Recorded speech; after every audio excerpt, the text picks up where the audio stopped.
At heart, God is giver. That's what we saw yesterday. Therefore, at heart, how are we meant to respond to God? We are meant to receive.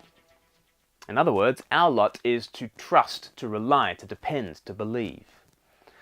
And yet, listen to how Jesus commonly speaks of his followers. He commonly says, "O you of little faith."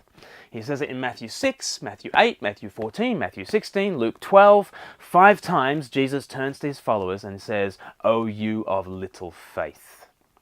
There are 2 exceptions to this. There are 2 people who Jesus describes as having great faith. Neither of them are disciples. Neither of them are even Israelites. The Roman centurion and the Canaanite woman both have great faith. Matthew 8 and Matthew 15. But when Jesus looks at his own disciples, he sees little faith. And how does little faith show itself? In fear. Perhaps the clearest depiction of this is the story of Jesus walking on water. It comes in Matthew chapter 14. Let me read from verse 22. Immediately Jesus made the disciples get into the boat and go on ahead of him to the other side while he dismissed the crowd. After he had dismissed them, he went up on a mountainside by himself to pray. When evening came, he was there alone, but the boat was already a considerable distance from the land, buffeted by the waves, because the wind was against it. During the 4th watch of the night, Jesus went out to them, walking on the lake. When the disciples saw him walking on the lake, they were terrified. "It's a ghost," they said, and cried out in fear. But Jesus immediately said to them, "Take courage, it is I." Or you could translate that, "I am. Don't be afraid." "Lord, if it's you," Peter replied, "tell me to come to you on the water." "Come," he said. Then Peter got down out of the boat, walked on the water, and came towards Jesus. But when he saw the wind, he was afraid and began to sink. He cried out, "Lord, save me." Immediately Jesus reached out his hand and caught him. "You of little faith," he said, "why did you doubt?" And when they climbed into the boat, the wind died down. Then those who were in the boat worshipped him, saying, "Truly you are the Son of God."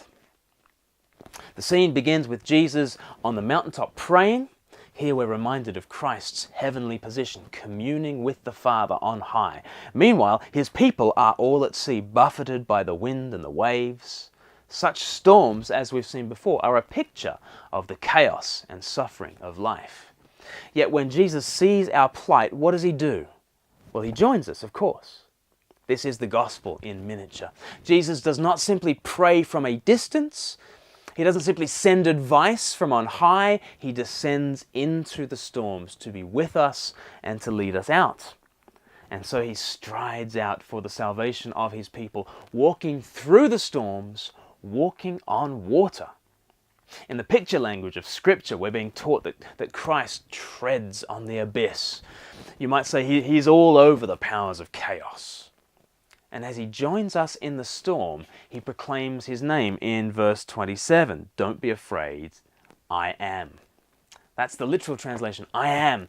And it brings to mind the Exodus, when Jesus descended into the burning bush to save the Israelites before he took flesh as a man. There, his name was declared as the great I am. And here, he declares his name once again, demonstrating his power.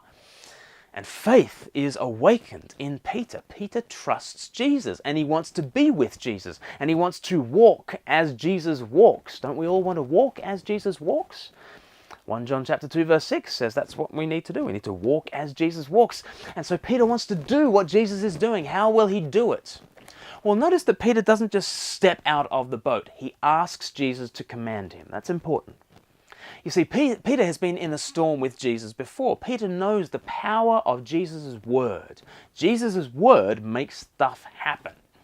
So Peter wants a word from Jesus to command him. And the word is powerful to enable that which it commands. Peter does the impossible because Jesus' word commands it. And so Peter takes a very literal step of faith and miracle of miracles. He finds himself walking as Jesus walks, walking on water. It's wonderful. Until he takes his eyes off Jesus and he is overwhelmed by the wind and the waves. He begins to sink. But even here we see the grace of Jesus. This is not gravity acting on Peter, or he'd just kind of, sink like a stone. How slowly Jesus lets him down. But when Peter calls out, immediately Jesus reaches out his hand and saves him. Slowly he lets Peter down. Instantly he saves him. And this is when Jesus utters that famous line, verse 31, "O you of little faith, why did you doubt?" Do you have little faith? Even Peter had little faith. Even after seeing Jesus walk on water, even after doing it himself, Peter has little faith. Do you have little faith? Of course you do. Even Peter, seeing Jesus walk on water, has little faith. Well, what should we do? Notice that Jesus, when he calls out Peter's little faith, it is in the context of reaching out his hand and holding him tight. It is not Peter's faith that saves him, it is Jesus who saves him. Are you tempted to think that your faith saves you? Really, at the end of the day, it's Jesus who saves you. And he saves you in spite of all your doubts and faithlessness. Even as he hauls you out of the abyss by his strong right hand, you are still full of doubts, aren't you?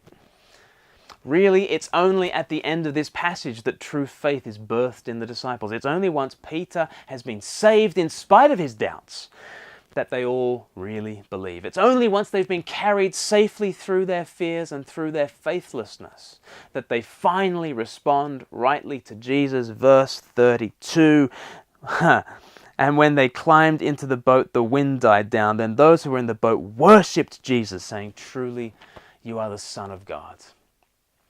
Faith doesn't come by trying to be faithful. Faith comes when our eyes are taken off ourselves, when we see the faithful love of Jesus, the Almighty Son of God. So today, if you are of little faith, look to the great I Am who has saved you in spite of your little faith. And let 2 Timothy chapter 2 verse 13 draw you to worship. If we are faithless, he remains faithful, for he cannot disown himself.